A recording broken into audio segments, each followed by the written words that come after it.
uh, 4 decades later. And there are several things. I mean, if we had known early on that the community spread was A, real, and B, inevitable, if you didn't screen very intensively the asymptomatic cohort in the population. If we had known that, I believe things would have done very differently. Not to mention things that got in the way of everything we did was the fact that we were fighting an epidemic in the middle of one of the most divisive periods in the history of, at least in recent memory. Maybe 100 or so, 200 years ago, there was more divisiveness in the country, certainly during the Civil War. But this is coming close, where you have public health measures that are assuming almost a political stance, whether or not you should wear a mask, whether or not you should avoid congregate setting. That makes it extremely difficult to address a pandemic of this proportion. There's so many threads I want to pick up on in that answer.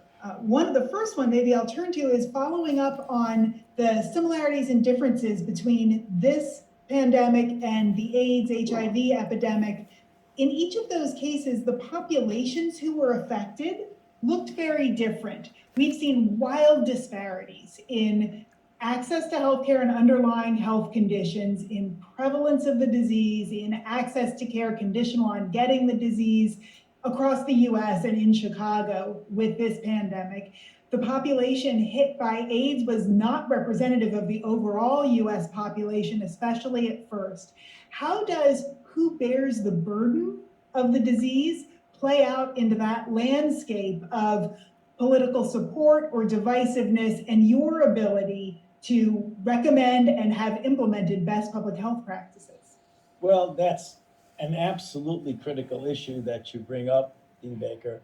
It's extraordinary when you have selective segments of the population have a disease, and that gets to those almost eerie similarities and differences between the two.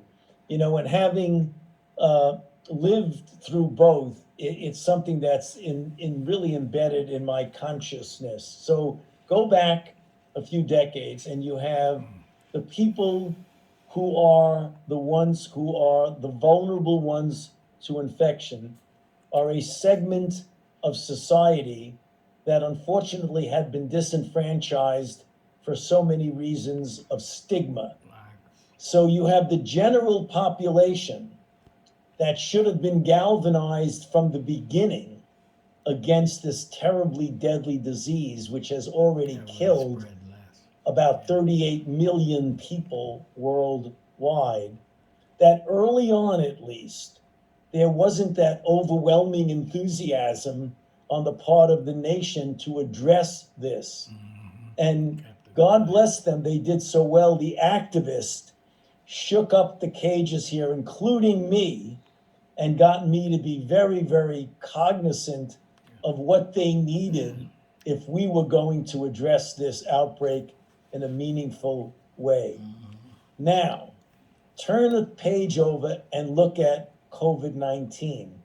It is striking that the people who are the ones who likely are spreading the infection inadvertently, and I would say innocently, because I don't think people are doing anything maliciously, don't really care about getting infected.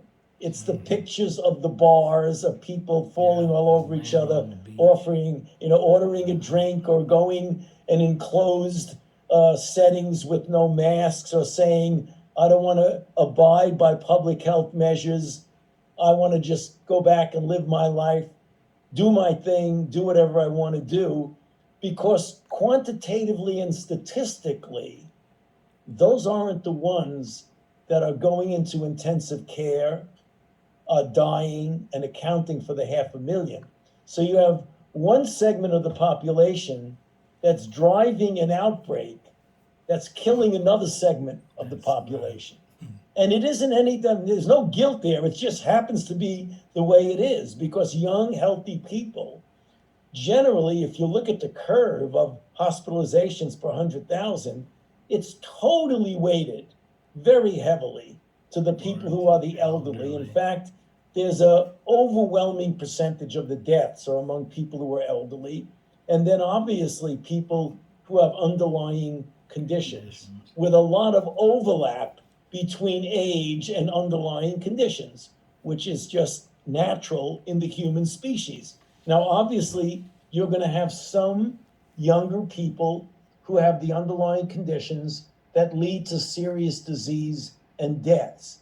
But statistically, it's relatively minuscule compared to the elderly with the underlying condition.